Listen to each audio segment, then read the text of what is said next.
Welcome back to the channel. Let's update the Bitcoin chart and what's going on in cryptocurrencies. Let's put another little sprinkle of hopium over the entire altcoin space. But within that hopium, let's take a look at some sectors which might not be receiving their hopium for at least another 12 to 24 months. We'll specifically look at those on the chart. So stick around for that. And while you do that amazing thing you can, hit the like and subscribe to the channel. I know 30% of you aren't subscribed yet, so do that down below. And of course, check out the sponsor of our channel, ByBit, up to $4,100 of sign-up bonuses when you use the link in the video description. You can even stake your cryptos over there. It's not just for degens to get wrecked. Now, I don't want to see anyone get wrecked, and I've created a trading course specifically so people can avoid getting wrecked, but it happens time and time again. And I'll show you in the charts how and why people keep getting wrecked. And it might sound bearish to new people in particular, because I might be looking at the downside, but when it comes to investing, the whole idea is to protect your capital. So you have all of your money, whatever you're trading with, and you are out there in a war protecting your money. The hopes and the dreams, they all come in the bull market when the prices run up and everyone's making a ton of profits. That's all the fun times. And that's when the new people, unfortunately, come to the market. They tend not to be here during these periods of extreme fear or prolonged extreme fear that we can see over the last month, which really isn't that long, but we go 3 months. We've been down at these lower levels. You can see 30 to 20 is the fearish section. Under 25 is extreme fear. And we take it back a year, we have been many times in the extreme greed back to extreme fear. So we've seen a lot of fear over the last 12 months with that little peak between September and December of extreme greed. And so many people do miss out on these really good opportunities. They tend to miss out because they're only here for the good times. And when they come to the market in the good times, it's usually on the back of checking YouTube or checking Twitter or something that they've seen or heard, and they follow some sort of influencers which start out bullish, and they tend to be bullish all the time no matter what, because being bullish in a market always pays more for an influencer. Never forget that. And so if you see people looking at both sides of the market, that's a more healthy, balanced way to look at the market. Think of long-term investors. They're not always bullish. They're looking to buy low, sell high. They're looking to hold on to their gains, get out of the market, and just make those profits. They don't care if they're bullish or bearish. They just want to be making money. They're not here just to be bullish. So think of that from a long-term investor's point of view. Now, we're also going to look at the news headlines. And of course, they don't come across bullish when the market is down because, I mean, the market sentiment is down. The only people who are really being bullish day in, day out are, of course, influencers, because it pays to be bullish. When you have hope, you want to buy things. When you're fearful, you want to protect that money and not buy so many things. And that's why you see the market's down and why people aren't investing when the market is down. Now, cutting across to some of the headlines nice and briefly, because at the end of the day, we just need to know what's going on. It doesn't really help us make money in the markets. MicroStrategy to offer workers Bitcoin options in 401k accounts via Fidelity. Good news for Michael Saylor's 2,000 employees. Pretty nice to be able to earn your retirement fund in cryptocurrencies. He's also mentioned this on his Twitter, so made that nice and public to everyone, promoting the old Bitcoin again. CFPB invokes old rule to expand authority over fintech and crypto. So like we know, we're seeing a lot of authorities coming into the crypto space to try and cement their mark on it, to try and protect the consumer. Of course, this is going to continue on in cryptocurrency as it continues to get bigger. What is this looking like in the Bitcoin price at the moment? Well, we're sitting at $39,300. Taking my trusty 50% tool from the low to the high, just in the short term here, just in the last bar that we have from 10 a.m., so the last couple of hours, the market is really trying to get above 39,300. That's the level to secure its place back in our yellow box. Now, the yellow box is simply just a trading range that the market's been in since the 12th of April. So that's going back now 16 days. And you can see we dropped out to the, peaked out to the upper side, and we're really just finding our way back through this trading range at the moment. So the first step for Bitcoin, holding above 39,300 again. Remember what's happened over the last couple of weeks. Every time we can get above one of those resistance levels, we then form a cause for the market to come up and test the next resistance level. And this is what we need to see on a small term time frame in order to get those really long-term bullish moves. The moves always start from a smaller piece, but you don't get confirmation on a bigger turn until you see bigger resistance levels broken and then support formed above those longer term, the bigger term time frame resistance levels. Speaking of one of them, the shorter term here on the 1 day, and then we'll get to the long term, 40,600. This has been there for weeks now. We need to see Bitcoin above $40,600. So until that really happens and we get a firm pattern above that level, so where we currently are here and above, and get that ground, it doesn't really matter what else is going on. A lot of it is noise. I mean, it's always noise out there in the media, but we really need to see Bitcoin get above this level and form its way up to the 43K, so 40,600, then 43K.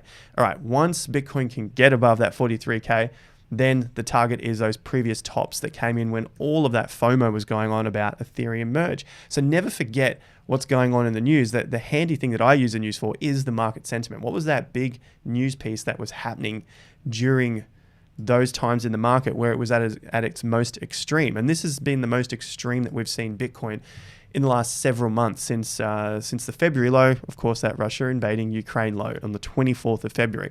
Don't forget those prices or those dates. All right, so 48K is that level. And of course, we need to see Bitcoin get above the trusty old 50%. And of course, this level right there, that is going to be key for me. That's around $52,000 to $53,000. That's a much bigger picture for a confirmation of a bull market. So we can get happy and excited every time these lows come in, and the market moves up on some great bullish metrics and on-chain data, which really doesn't do much for the market. But the main thing is to look at what the investors are actually doing, and what they're actually doing shows up on a price chart, because that's what they're doing. They're buying and selling. They're going to tell us on the price chart. That's why I put so much emphasis on the price chart. All right, so the pattern that we see here, this bullish trap, is this old microphone pattern, megaphone pattern. It's also called a broadening pattern. You can see here, megaphone, broadening wedge. Essentially, this is a lot of indecision. So what we can get out of the indecision is knowing that it is indecision. The market doesn't know what it wants to do. It's getting higher highs and lower lows. It's expanding these ranges. It's testing where the supply is coming in, and it's testing where the demand is coming in, where the demand is the bottom, the supply is the top. If the market races up to 43,000, supply comes in, it'll dump the market. We get to lower prices, some demand is coming in at lower prices. So it really doesn't know what it wants to do just yet, looking at this pattern here. So broadening wedge, or call it a megaphone, whatever you want to call it. We need to see a breakout to one side or the other to get that confirmation of which direction the market is ready to go in. I hate seeing people get wrecked in the markets, because it is pretty simple once you're in the market long enough. Tech goes on big booms and busts. It's hype driven. It's hope driven. Robinhood announces layoffs ahead of first quarter earnings release. Approximately 9% of their global staff are being laid off. This is ahead of quarter one earnings, which are coming out this Thursday. Probably in the next 24 hours, we'll see what Robinhood's earnings are. Their share price is terrible, down 89% since their IPO days. So their IPO was back here in July, around that $36 or so, $37. It peaked out at $85. So this is the huge hype into Robinhood. It's the app that you can buy and sell stocks on, and then they obviously brought out crypto on it, Doge and Bitcoin, all the stuff for the retail investors. I'm sure the retail investors also looked at buying Robinhood. It's the app that they all know and love. Influencers talking about it. All the big financial influencers are looking to buy Hood as well, because it's just something that was going on at the time. Huge hype. It is now down 89%. It's at $9.50. Am I saying this is the exact low? I don't know. It's broken down to new lows. You never know how far a stock can go down. The same deal for it to the upside. It can go lower than you can ever imagine. And I imagine there was a lot of people who were thinking that $19 was a low. Now $9 is a low. They've lost another 50% on their money thinking that, because you can see that the market held up for a little while in December. So Personally, I like to wait for reversal patterns. That's the best thing that I can find when it comes to staying safe in the market, not having to buy the low or sell the exact top. Just take a nice chunk of profits out of the middle once I see some confirmation. And we'll look at that for the altcoins in just a moment. A couple of more pieces of news. ByBit to offer crypto options trading to customers. So cementing their place here in the crypto space during a bear market is a nice sign. That's what I like to see with companies that are still building out and offering more options, in this case, options trading for their customers. So they're really trying to get their place here. Of course, I mentioned earlier, ByBit, sponsor of the channel as well. Link is in the description if you want those guys. Fireblocks. So this is money coming into the space. Fireblocks sees 500 million stampede into Terra DeFi in first week. So Fireblocks says down here, they're a cryptocurrency custody specialist. Cryptocurrency custody specialist. Said institutional customers stampeded into DeFi after it gave them access to Terra. So there's a ton of people wanting this, or institutional demand. They opened it up for them. They're the custody specialists here, Fireblock. They've all tried to dish their money off into Terra.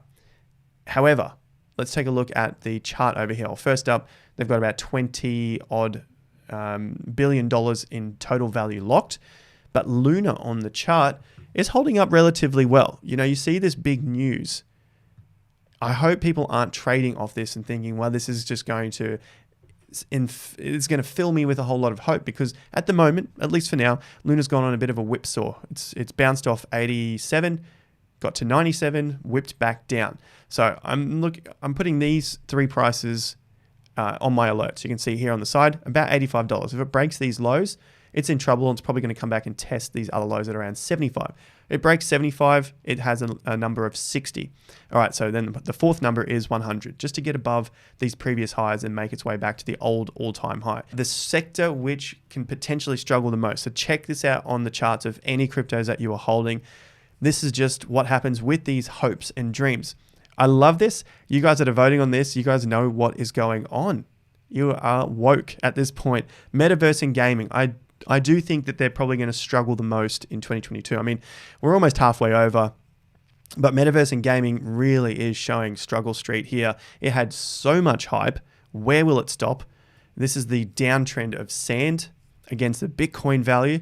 And you can see that it's just broken. Just in the last 24 hours, my alert went off. It broke previous support. And generally, if you look back at any of these charts, I know that there are so many different types of fundamentals that are going on with it. Don't forget X, Y, Z. I know it happens every single time, and people get wrecked on these hopes and dreams. Please don't get wrecked. Let's be around for the next bull market. Save those gains that were made against the Bitcoin value, against US dollar. So this is like the trading pair of sand against BTC. Save those gains. I think this market will eventually come back to some sort of blue line here. It always does, but this could take a lot of time. After it has a big fall, pitters around, maybe another big fall, maybe a big rise, gets your hopes up again, and then it comes all the way back. So depending on at which point in the next 12 to 24 months where it drops to, I think you could probably see this blue line, and then you've got the yellow horizontal levels, which were previous resistance. So there's a long way to go against the BTC value, which, like I said months and months ago when it came to sand, after this huge spike, right? It was massive spike. I'm still looking between $1 and $2 as some sort of entry for sand. Now, after these massive spikes, it's generally pretty hard to get back to any of those sort of levels, which is why altcoins from the previous cycle are almost non-existent in the next cycle. So you guys that are here, you will probably start to believe that. Definitely, I know the guys from 2017 believe that. They see it now. Most importantly, against the Bitcoin value. That's what I'm getting at here. And then you look for the new projects which come out in the next cycle, because remember, you can see this across all of tech. These things come out on hopes and dreams. I don't want to crush anyone's hopes and dreams. I want to build up those hopes and dreams for the next cycle. But the next cycle is what we are now looking towards. I know I'm probably going to get some hits on that. You said this is still the same cycle. Look, Bitcoin hasn't broken down yet.